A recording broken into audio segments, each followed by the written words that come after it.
Word mga fans. As we come to the end of the church year, this Sunday and next Sunday and to the November 20th celebration, is focused on endings. In a way, the Christian story is that there will be a great ending of time. And so the scriptures, especially as the gospel will unfold it, speaks about the ending of time. But you can hear it in the prophet Habakkuk today, that there were many kinds of endings. Endings in terms of one's own physical life, but endings of a worldview, if you will. Endings of, well, in the case of ancient Israel, endings of their dreams, hopes, aspirations. As they came out of slavery, out of the oppression of Egypt, they were promised a land filled with great blessing. But what happened in that story, as it unfolded, is that they misused it, they abused it, they ignored what God had invited them, the kind of life that God had invited them to live. And so the judgment comes that it will be taken away from them. So that sense of hope and promise is cut short, if you will, by the experience of endings, that the destruction of their homes, the destruction of their land, and them being sent into exile. That the story, as it unfolds, is filled with anxiety and anxiousness, a foreboding, if you will. And that's maybe how it is sometimes. In fact, perhaps we feel it right now in our country with the way the political climate is in our midst. A sense of foreboding, depending upon what side of the aisle you might sit on, that it might be of great hope and promise, and for others, it might be a sense of foreboding, an impending doom, if you will. But hidden in the story is this. The prophet Habakkuk says that he's going to go and stand on some kind of street corner, if you will, to watch for the coming of God into their midst. Now, some could interpret that the armies of Assyria and Babylon were indeed the coming of God, that God's judgment was being made against them for all of their wrongdoing. But if you notice, as Habakkuk stands there and begins to hear the voice of God approaching, that the message is really not one of doom and gloom and death and destruction, but one again of promise. Promise that as we experience the ending of this world, in the sense the ending of their lives, in their homes, in their land, and so forth, that God will lead them, continue to lead them into that promise. And maybe the promise is only to be found in the future. But maybe it's that God, in God's ways, draws them closer together as a people, as a result of that experience, of the endings of their world. That God makes a promise that there is going to be justice, but not in the perversion of the justice as they have experienced it, but rather in the justice that, well, as only the prophets would remind us all, the kind of justice that is indeed a justice of compassion, a justice of healing, of making whole, of setting free. That's the kind of justice that God invites the community into the midst of, even as the world seems to be collapsing around them. In other words, perhaps we hold on to the exterior and the material rather than the true value that one's life is to be built upon. We don't need the material necessarily. We don't need the exterior.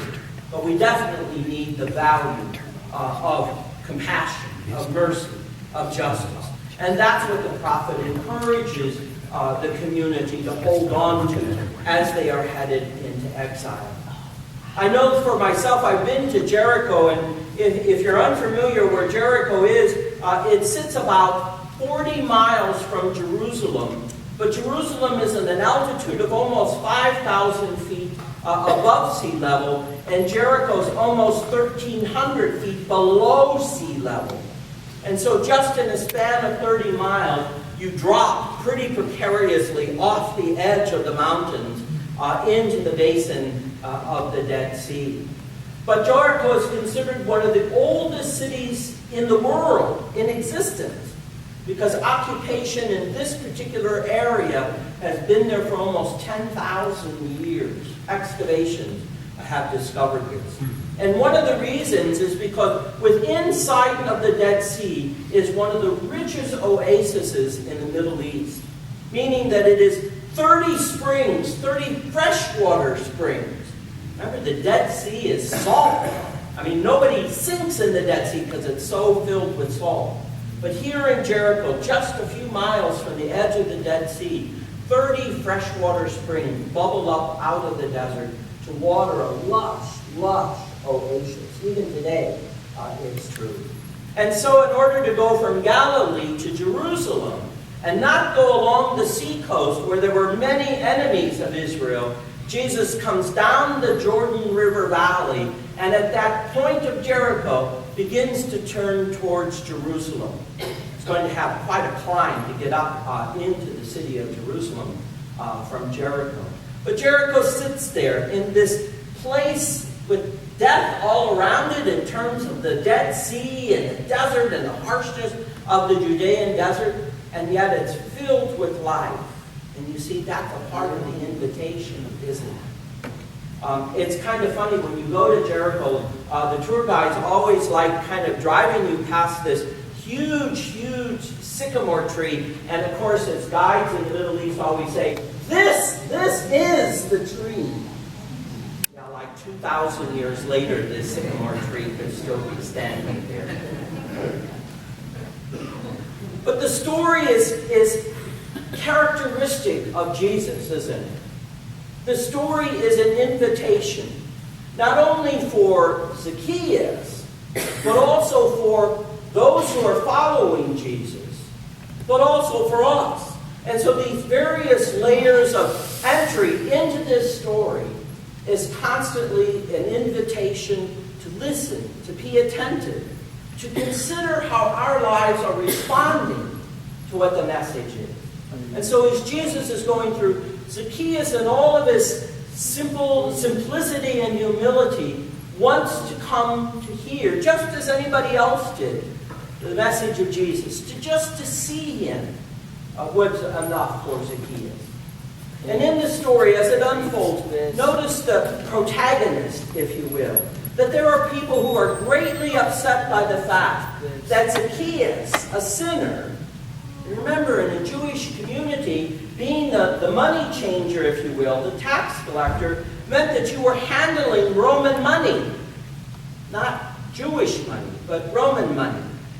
And the image on the Roman coins was of the emperor, who anybody of sensibility would never handle a coin that had the face of Caesar on it, especially as a Jew, because Caesar was thought to be a god, and therefore that's why people accuse Zacchaeus of being a sinner.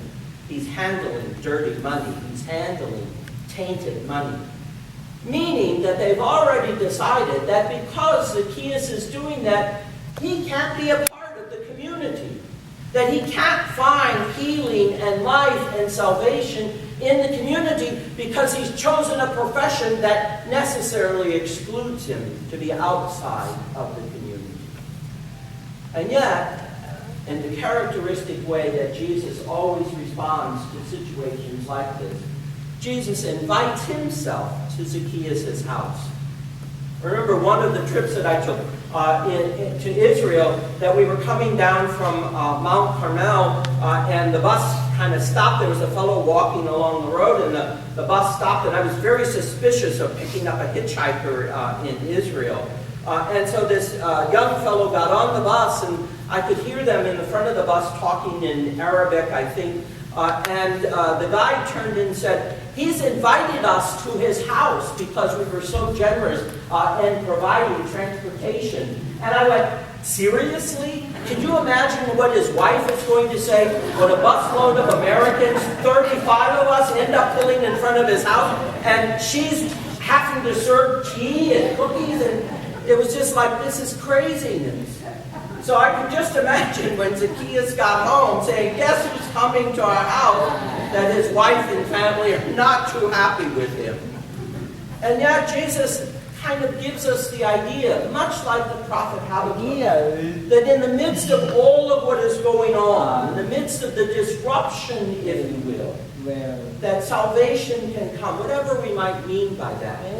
And here in this story, it's that Jesus is going to dwell with Zacchaeus, that Jesus is going to come into the house, not just literally into the house, but Jesus is going to come into the life of Zacchaeus. And notice the response that Zacchaeus gives. I'm going to give my life away, because that's who I really am. Everybody had already judged him to not be a very good person. But Zacchaeus in his humility says, I'm going to do this. I'm going to give what I have away, because that's what life is all about, isn't it? And so the invitation of Jesus to come to his house leads Zacchaeus to respond in a powerful way of giving what he has to those in need. Now you have to hear, hidden in this story, of course, are the very people who have chastised Jesus for associating himself with Zacchaeus. What have they done with their lives? They're standing on the outside, criticizing, deriding, degrading Zacchaeus. That's what they've done with their lives.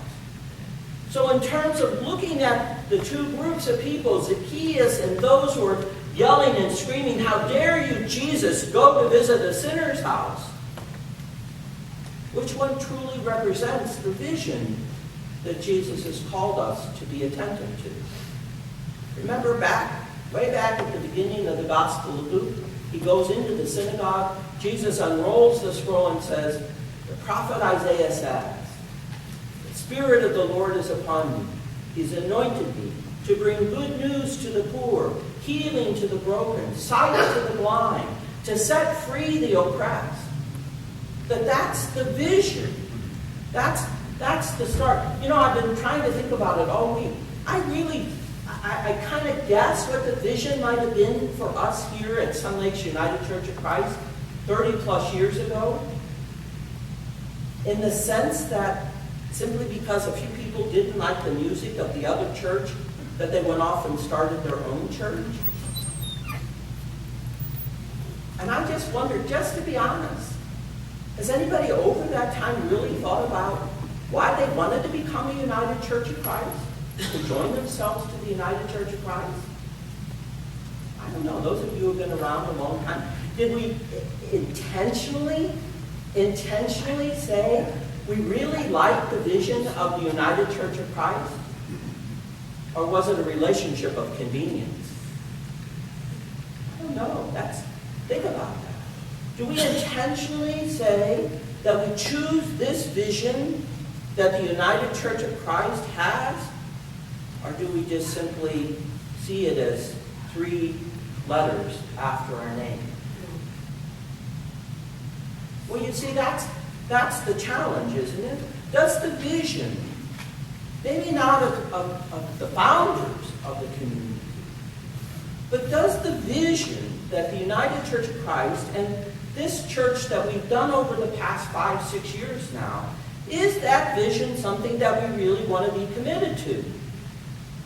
And not just in word, but in practice. Sue showed us today a little bit of how we're trying to put into practice some of the vision of mission and outreach, not expecting anything in return.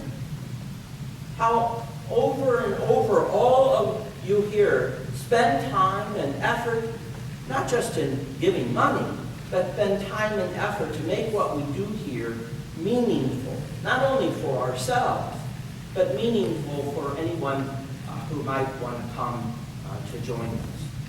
Does that vision still mean anything? You know, is this the time does that vision motivate us to be more than what we are?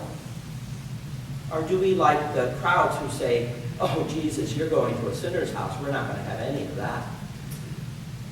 That's the challenge, and I think, Edla, that's the challenge of stewardship, isn't it? Do we support the vision? Do we really, intentionally are willing to put our lives behind the vision that we want to have as a community. That's the invitation today.